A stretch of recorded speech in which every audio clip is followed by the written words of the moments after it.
Glória a Deus. Aleluia. Abra sua Bíblia em Efésios,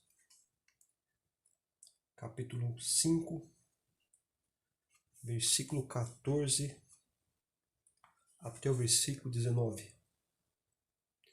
Diz assim: pelo que diz, desperta, ó tu que dormes, levanta-te entre os mortos, e Cristo te iluminará. Portanto, veja prudentemente como andais, não como necios, e sim como sábios, remindo o tempo, porque os dias são maus.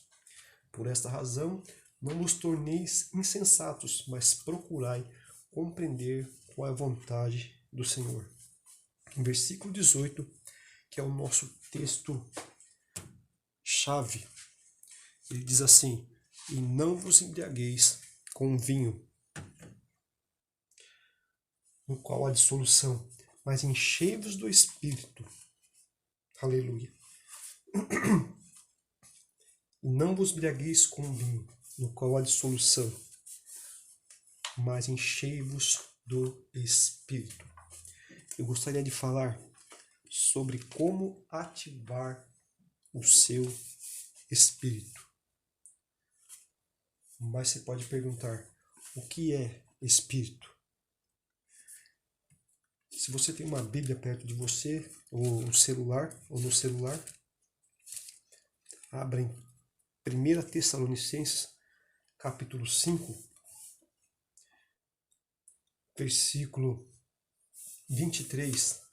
O apóstolo Paulo nos ensina as três dimensões do homem. Ele diz assim: o mesmo Deus da paz os santifique em tudo, e o vosso espírito, alma e corpo sejam conservados íntegros e irrepreensíveis na vinda de nosso Senhor Jesus Cristo. Então nós vemos aqui que o ser humano é formado de três partes, vamos dizer assim, ou três dimensões: espírito, alma e corpo. E que é o espírito do homem? O espírito do homem é a essência do homem, é o homem verdadeiro. É aquela parte do homem que tem contato com Deus, porque a palavra declara lá em João capítulo 4 que Deus é espírito. Deus não é alma e nem corpo, ele é espírito, apesar de ele ter uma alma e um corpo, como eu posso ensinar uma outra hora, mas em essência ele é espírito. O ser humano, para ter contato com Deus, foi feito espírito. Então, mesmo Deus de paz o santifica em tudo, o vosso espírito, alma e corpo. Então, o espírito do homem é aquela parte do homem que entende a Deus, que conhece a Deus, que recebe os atributos de Deus, vamos dizer assim, que recebe a vida de Deus, o amor de Deus, a santidade de Deus, a paz de Deus e o poder de Deus. O espírito do homem é eterno, assim como Deus é eterno. A alma é a sua mente, o seu intelecto, os seus sentimentos. Corpo não precisa nem dizer. Corpo é aquela parte onde você sente, é aquela parte onde você toca, onde você percebe as coisas. Então o homem é formado de três partes, ou três dimensões: espírito, alma e corpo. Então quando a pessoa recebe Jesus, ela nasce de novo, o espírito dela nasce de novo, ela recebe a vida de Deus, né? Antes de você nascer de novo, seu homem interior, ou seu espírito, como diz a palavra de Deus, que eu acabei de ler, era morto, era separado de Deus. A palavra ainda declara: todos pecaram e separados da glória de Deus estão. E também diz que o salário do pecado é a morte. Isso está em Romanos capítulo 3, versículo 23 e 6, versículo 23. Porém, quando você recebe a Jesus como seu Senhor e Salvador, o novo nascimento acontece no seu espírito. Você passa a ser uma nova criatura. A vida de Deus entra dentro do seu espírito, ou do seu coração, é usado intercambiavelmente. Mas quando diz coração, aqui não diz o órgão físico, aquele pedaço de carne que bombeia sangue, não.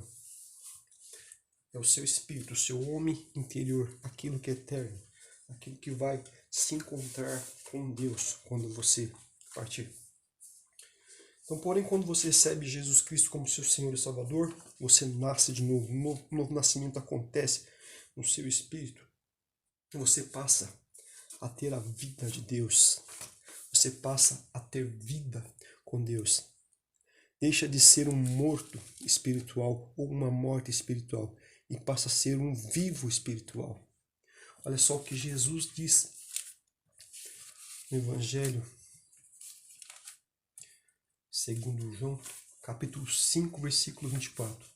Em verdade vos digo, quem ouve a minha palavra e crê naquele que me enviou, tem a vida eterna. E não entrará em juízo, mas passou da morte para a vida. Então, quem não reconheceu Jesus como seu Senhor e Salvador, quem não reconheceu que é um pecador, quem não se arrependeu dos seus pecados, deixou a vida velha para trás, é um morto espiritual. Não importa o quão religioso seja, não importa o quão boa pessoa seja, quantas boas obras faça, é um morto espiritual. É por isso que precisa nascer de novo. Olha o que Jesus diz: em verdade eu digo, quem ouve a minha palavra e crê naquele que me enviou tem a vida eterna, e não entra em juízo, mas passou da morte para a vida. Aleluia, isso é muito glorioso. Imagina que a vida do próprio Deus, santo, poderoso, milagroso, vem habitar dentro do seu espírito, dentro do seu coração, quando você nasce de novo. Olha como é que Jesus diz no versículo 26. João capítulo 5, versículo 26. Porque assim como o Pai tem vida em si mesmo, também concedeu ao Filho ter vida em si mesmo. Então, o Pai passou a vida para Jesus e Jesus passou essa vida para nós. Quando nós nascemos de novo, recebemos a vida, a mesma vida que estava operando em Jesus quando ele esteve aqui na Terra. Isso é algo sobrenatural. É o maior milagre de todos, né? A Bíblia conta muitos milagres e eu tenho visto alguns milagres através da minha vida, tenho visto outros ministérios, muitos milagres, mas este é o maior milagre, nascer de novo. Jesus diz: quem não nascer de novo não pode entrar no reino de Deus. Mas o que eu quero dizer mesmo não é sobre o novo nascimento, sobre o Espírito do homem. Lógico que eu vou dizer que tem a ver com isso, mas eu quero ensinar a você como ativar o seu Espírito. Se você nascer de novo, se você recebeu Jesus, Deus tem algo para você. Após o novo nascimento, Deus tem uma dimensão maior para todo aquele que crê. Chama-se batismo com o Espírito Santo. Jesus tinha prometido isso em Atos, capítulo 1, abra lá. Em Atos, capítulo 1, versículo 8. Ele diz: mas recebereis poder, descer sobre vós o Espírito Santo, e sereis minhas testemunhas. Então ele fez uma promessa. A pessoa maravilhosa do Espírito Santo, que não é só um poder, desceria sobre os cristãos, sobre os crentes daquela época e daria poder a eles. E ele cumpriu isso em Atos capítulo 2, o qual nós vamos ler, capítulo 2, versículo 1 ao 4, diz assim: ao cumprir-se o dia de Pentecostes, estavam todos reunidos no mesmo lugar. De repente veio do céu um som como de um vento impetuoso, encheu toda a casa onde estavam assentados. E apareceram distribuídas entre eles línguas de fogo, e pouso uma sobre cada um deles. Versículo 4. Todos ficaram cheios do Espírito Santo e passaram a falar em outras línguas, segundo o Espírito lhes concedia que falassem. Esse versículo aqui responde muitas indagações, muitas perguntas de muitas pessoas. Como eu fico sabendo se eu fui batizado com o Espírito Santo ou não? Como eu fico sabendo se eu fui cheio com o Espírito Santo ou não? Olha, todos ficaram cheios do Espírito Santo e passaram a falar em outras línguas. Né? Tem pessoas que não creem no batismo com o Espírito Santo, com a evidência do falar em outras línguas. Dizem que ser batizado com o Espírito Santo é ser cheio do amor de Deus. Né? Eu sou cheio do Espírito porque eu ando no amor. Não, andar no amor é para todo crente. Né? Para todo crente não precisa ser cheio do Espírito Santo. Pode ser até um fruto de estar cheio do Espírito Santo, mas não é evidência. Né? Tem pessoas que não falam línguas e andam no amor de Deus. Todos ficaram cheios do Espírito Santo e passaram a falar em outras línguas, segundo o Espírito lhes concedia que falassem. Então, após o novo nascimento, Deus tem uma dimensão maior para todo aquele que crê. Chama-se batismo com o Espírito Santo, onde recebemos o poder de Deus em nosso homem interior, que é o nosso espírito. Ao recebermos o poder de Deus em nosso espírito, recebemos o dom de edificação pessoal em línguas, que foi o que nós acabamos de ler aqui. Todos ficaram cheios do Espírito Santo e passaram a falar em outras línguas. E o que ativa o poder de Deus? Ativa Deus, o poder de Deus em nosso espírito. Como que você faz o seu espírito funcionar para Deus? Através da oração em línguas. O versículo que nós lemos, Efésios capítulo 5, diz assim: aleluia, capítulo 5, versículo 18, diz: e não vos embriagueis com vinho no qual há dissolução, mas enchei-vos do Espírito. Versículo 19, falando. Então você ativa o Espírito, o seu Espírito, falando o quê? Entre vós com salmos, entoando e louvando de coração ao Senhor, com hinos e cânticos espirituais. Esses cânticos espirituais são cânticos em línguas. Você pode cantar em línguas, você não deve só falar em línguas, mas deve cantar em línguas. Então a maneira de você ativar o seu espírito é falando em línguas diariamente. Então recebemos o poder de Deus em nosso espírito, recebemos o dom de edificação pessoal, que chamamos de dom de línguas. Existem várias modalidades de dom de línguas, no máximo, no mínimo 4. Eu não vou entrar em detalhe, mas vou falar sobre o dom de línguas para edificação.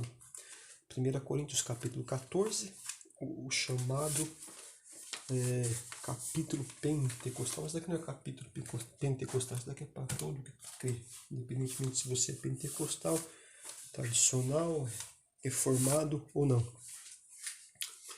O dom de línguas para edificação é para todo o que crê. Isso vai enriquecer a sua caminhada com Deus. Isso vai enriquecer a sua vida com Deus. Aleluia. Paulo diz, 1 Coríntios capítulo 14, siga o amor e procurai com zelo os dons espirituais, mas principalmente que profetizeis. Se a gente parasse por aqui, vamos dizer, a profecia é mais importante do que línguas, mas não é. Pois quem fala em outra língua não fala a homens, senão a Deus, ou mais a Deus. Isto que ninguém entende, e em espírito fala mistérios. Vou repetir. Pois quem fala em outra língua não fala a homens, mas a Deus. O versículo 4, vou pular o versículo 3, porque a gente não vai falar sobre profecia. O versículo 4 diz: o que fala em outras línguas, aliás, o que fala em outra língua, a si mesmo se edifica. Mas o que profetiza edifica a igreja. Deixa a profecia para uma outra hora. Mas o que fala em outra língua, a si mesmo se edifica. Tem uma versão que é a NTLH, a linguagem de hoje, do Novo Testamento, diz: o que fala em outras línguas ajuda-se a si mesmo a crescer espiritualmente. Então, se você quer crescer espiritualmente, você deve falar em línguas, né? Você vai falar: mas irmão, eu não estou sendo egoísta, eu não estou pensando só em mim. Mas, como disse alguém, é impossível você edificar as pessoas se você mesmo não estiver edificado, né? E se fosse algo de egoísmo, o apóstolo Paulo seria o ser mais egoísta de todos por falar em línguas, né? Porque ele diz aqui no versículo 18: dou graças a Deus porque falo em línguas mais do que todos vocês. Vou ler de novo. Dou graças a Deus porque falo em outras línguas mais do que todos vocês. E olha que a igreja, segundo os historiadores, a igreja de Corinto na época tinha 50.000 pessoas. Então já imaginou Paulo falar mais língua do que todos os coríntios? Então o falar em línguas é algo muito relevante na nossa caminhada com Deus. Como quando praticamos o falar em línguas diariamente em nossa vida devocional, nossa comunhão com Deus, estamos assim ativando o poder de Deus em nosso espírito. Não é à toa que Paulo falava em línguas mais do que todo o pessoal de Coríntios, né? Essa linguagem que Paulo usava é a linguagem para edificação espiritual, a linguagem que você recebe quando você é cheio com o Espírito Santo, quando você recebe o poder do Espírito Santo, que é diferente do novo nascimento. O novo nascimento é quando você recebe a sua salvação em Cristo Jesus. E o batismo com o Espírito Santo é um revestimento e poder onde a presença de Deus vai se tornar mais real para você, onde o poder de Deus vai fluir através de você e vai tocar a pessoas com cura, com libertação de demônios, com milagres. Esse é um das ações do Espírito Santo, vamos dizer assim. Um dos objetivos de receber o poder do Espírito Santo.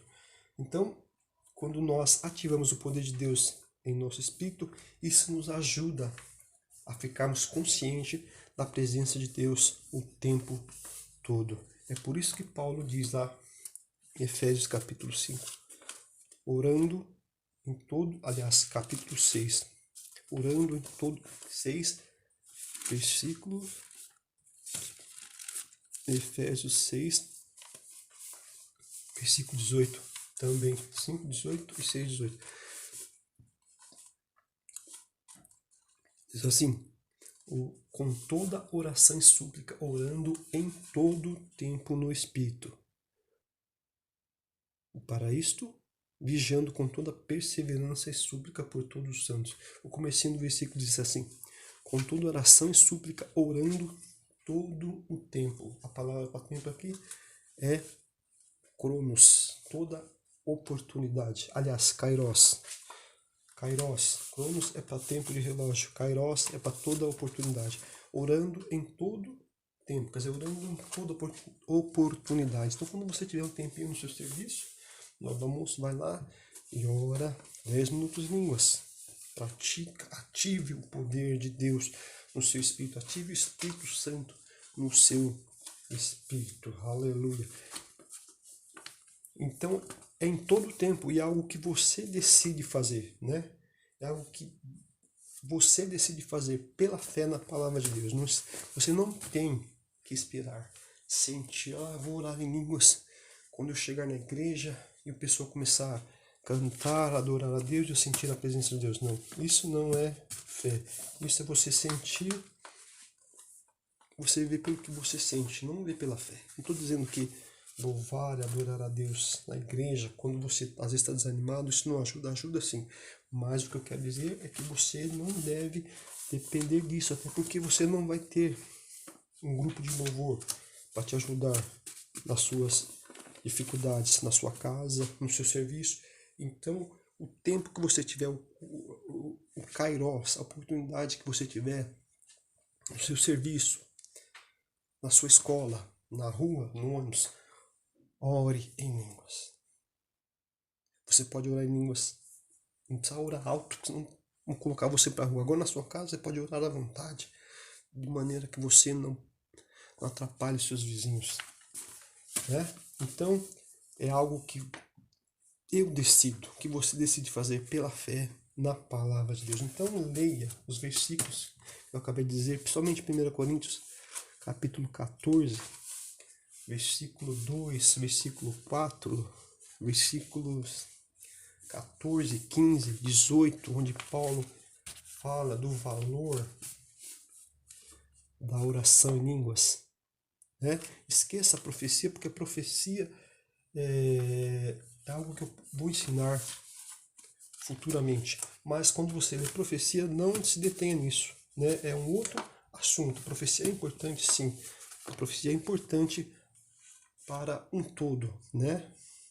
Mas a oração em línguas, se não houver interpretação, é algo de edificação pessoal que deve ser praticado, que vai ativar o poder de Deus em sua vida. Então, vou repetir aqui, é algo que nós decidimos fazer pela fé na palavra de Deus. Não preciso estar na igreja e nem sentir nada. É algo que eu leio na palavra de Deus, entendo e coloco em prática. Que Deus abençoe a sua vida e que você comece a ativar o seu espírito através da oração em línguas. Senão você pode ter recebido Jesus, pode ter sido cheio com o Espírito Santo, e se você não pratica o dom de línguas, falar em línguas diariamente, pelo menos uns 15 minutos, no mínimo uns 10, 15 minutos, então seu espírito vai ficar amarrado, ele vai ficar preso, vai ficar inútil, você não vai ser bênção para as pessoas, e o que você fizer, se você ministrar sem orar em línguas, é uma coisa. Se você ministrar orando em línguas diariamente, você vai ver a diferença. Se você orar pelos enfermos, sem orar em línguas antes, sem ter aquela edificação espiritual, sem ativar o poder de Deus no seu espírito, vai ser uma coisa. Se você o fizer, vai ser outra coisa. Você vai ter mais resultados. Que Deus o abençoe. Em nome de Jesus.